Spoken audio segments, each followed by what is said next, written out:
साथियों नमस्कार। सहारा से जुड़े हुए निवेशकों और एजेंटों के लिए एक खबर आई हुई है।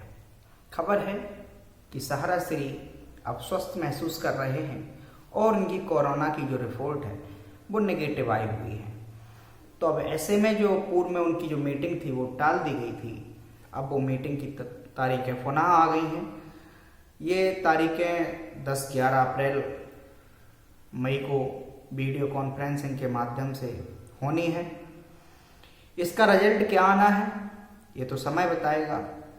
हाल फिलहाल में हमारा प्रयास है कि सहारा का जो मामला है उसको किसी भी प्रकार से निपटाया जाए। हमारा मतलब है कि निवेशकों का भुगतान किसी भी प्रकार से दिलाया जा सके। आप सभी जानते हैं इस देश में लाखों करोड़ों लोग ऐसे हैं जिनको सहारा में पैसा रकम इन्वेस्टमेंट होने के बावजूद भी उनका पैसा समय पर नहीं मिल रहा है। बहुत सारे लोग देखने को मिलते हैं सहारा इंडिया के साथ खड़े नजर आते हैं, बहुत सारे लोग सेबी के साथ खड़े नजर आते हैं और बहुत सारे लोगों का समूह ऐसा है जो सहारा और सेबी दोनों पर सवाल खड़े करते हैं। आज से करीब 10 वर्ष पूर्व भारत सरकार की एजेंसी सेबी के साथ विवाद हुआ सहारा की रियल एस्टेट का और सहारा की हाउसिंग कॉरपोरेशन का। वो अभी तक विवादों में ही है और सहारा के जो निवेशक हैं उनका 22,000 करोड़ से अधिक पैसा सेबी सहारा अकाउंट में पड़ा हुआ है, जिसका कोई भी किसी भी प्रकार से इस्तेमाल नहीं कर पा रहा है। इधर सहारा की भुगतान देने की पेंडिंग है लगातार बढ़ती जा रही है। सहारा पर विभिन्न एजेंसियों का भी दबाव बढ़ रहा है। सेंट्रल रजिस्ट्रार के पास भी शिकायतें पहुंच रही हैं। विभिन्न थानों और कोर्ट अदालतों में भी सहारा को चक्कर लगाना पड़ रहा है। आखिर ये कब तक होता रहेगा? सवाल यह पैदा होता है सहारा के निवेशक का भुगतान कौन दिलाएगा? निवेशक को इस बात से क्या लेना देना कि एम्बार्गो कब हटेगा, सेबी सहारा विवाद कब सुलझेगा? निवेशक को उनका पैसा उसका हक दिलाने के लिए या तो सरकार को आना पड़ेगा या स्वयं सहारा प्रमुख सुब्रत राय को। सहारा इंडिया समूह का कहना है हमारे साथ एम्बार्गो लगा हुआ था, भुगतान देने में ये सारी समस्याएं आई और बीच में कहीं कोरोना आ गया। लाखों बहाने, हजारों बहाने और निवेशकों का भुगतान अभी तक नहीं मिल सका है। तो हाल के चुनाव में आपने देखा होगा बंगाल में भारतीय जनता पार्टी की सरकार बड़ा दावा कर रहे थे बीजेपी के नेता कि हम वहां सरकार बनाने जा रहे हैं। क्या कारण रहा? बड़े दावे, बड़ी लहर और बड़ा जनसमूह का समर्थन मिलने के बावजूद भी बीजेपी सरकार नहीं बना पाई। उत्तर प्रदेश में हुए पंचायत चुनाव में भी समाजवादी पार्टी को नंबर 1 की सबसे ज़्यादा जिला पंचायत की सीटें मिली हुई हैं। बीजेपी नंबर 2 पे रही है। अगर यही चलता रहा तो 2022 के चुनाव में क्या बीजेपी अपने आप को यहाँ उत्तर प्रदेश से सफाई का आगाज कर चुकी है? ये सारी बातें हम इसलिए उठा रहे हैं क्योंकि सहारा इंडिया के निवेशकों का भुगतान न मिलने का एक ऐसा मुद्दा है जो गुप्त और छिपा हुआ मुद्दा है, जिसे कोई भी व्यक्ति, कोई भी नेता, कोई भी ऑफिसर विशेष तड़का लगाकर नहीं उठाना चाहता। कुछ सांसद विधायक उठाने का प्रयास करते हैं, उनको दबा दिया जाता है। और इसके अलावा जब भी सहारा के खिलाफ कोई आवाज बुलंद करता है तो उसको मुकदमा या जेल में पहुंचा दिया जाता है। स्थिति चाहे जो भी हो, सहारा सही हो या सेबी सही हो, निवेशकों के भुगतान के लिए अगर उत्तर प्रदेश की योगी आदित्यनाथ सरकार आगे नहीं आती है तो इसका परिणाम 2022 में भुगतना पड़ेगा। क्योंकि करोड़ों लोग ऐसे हैं चाहे कर भी उनका भुगतान नहीं मिल पा रहा है। तो साथियों, ये आवाज़ लगातार उठती रहे, हम लगातार आप लोगों के लिए वीडियो बनाते रहें। कमेंट बॉक्स में बताएं आपका पेमेंट कब से फंसा हुआ है, क्योंकि आपको लगता होगा कि एक यूट्यूब चैनल पर कमेंट करने से क्या होगा।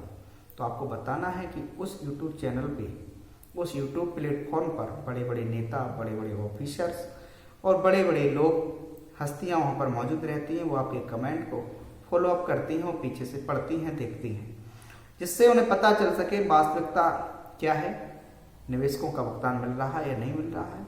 हजारों करोड़ रुपए पेंडिंग पड़ा हुआ है और लोग मर रहे हैं। कोरोना एक तरफ, दूसरी तरफ सहारा से भुगतान ना मिलना, तीसरी तरफ बेरोजगारी का आलम, ये सारी चीज़ें बीजेपी को ले डूबेगी। तो इसलिए बीजेपी के नेताओं और बीजेपी की सरकार से मेरा आग्रह है कि सहारा से भुगतान दिलाने के लिए आप लोग जो भी उचित प्रयास हो वो करें। वो भुगतान दिलाने की प्रोसेस एक ही है कि सहारा के निवेशकों का जब पैसा फंसा हुआ है उसका डाटा जुटाया जाए, कितने निवेशकों का फंडिंग है, उनको क्रेम वाइज से भी सहारा विवाद को निपटा दिया जाए, जिससे अभी 10 वर्ष बीत जाने के बाद भी किसी भी प्रकार का ना ही सेबी को कोई फायदा हुआ, सिवाय नुकसान के। सहारा के लाखों एम्प्लॉय बेरोजगार हो गए। बहुत बड़ी एक पैरा बैंकिंग या नॉन बैंकिंग संस्थान था सहारा, वो आज बर्बादी के कगार पर खड़ा हो गया है। तो सेबी ने जो मैटर उठाया था सहारा के साथ कानून में हेरा फेरी का, कानून के उल्लंघन का, वो मामला एक अलग है, लेकिन निवेशकों का भुगतान का मामला अलग है। शुरू में प्रारंभ में सेबी का दावा था कि रियल एस्टेट और हाउसिंग का पैसा है सहारा नहीं लौटा रही है और 15% ब्याज सहित हमें 24,000 करोड़ रुपए दे दीजिए। इसके बाद सहारा ने अपने उन पेपर्स को दूसरी अन्य कंपनियों में ट्रांसफ़र कर दिया और अब उन कंपनियों में जो ट्रांसफ़र किया उसका भी भुगतान अब समय पूर्ण होने के बावजूद नहीं मिल पा रहा है।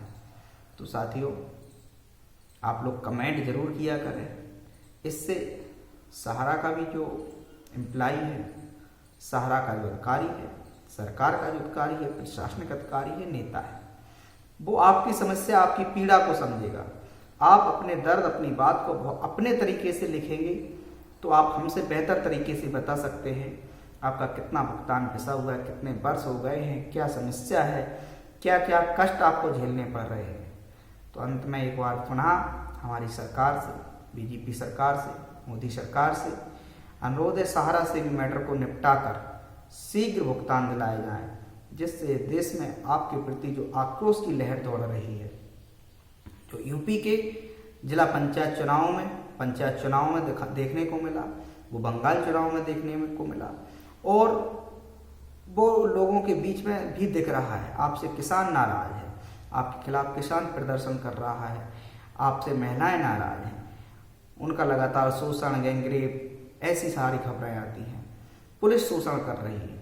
अतः आप 2014 में आए, अभी 2021 चल रहा है, तो ये जनता जनार्दन है। यदि आप इसकी नहीं सुनेंगे तो आपको खूंटी पर चढ़ा दिया जाएगा। इससे पहले ही आप सतर्क हो जाएं, जनता की बातें समझें, जनता को उनका हक दिलाएं और उनका भुगतान दिलाएं।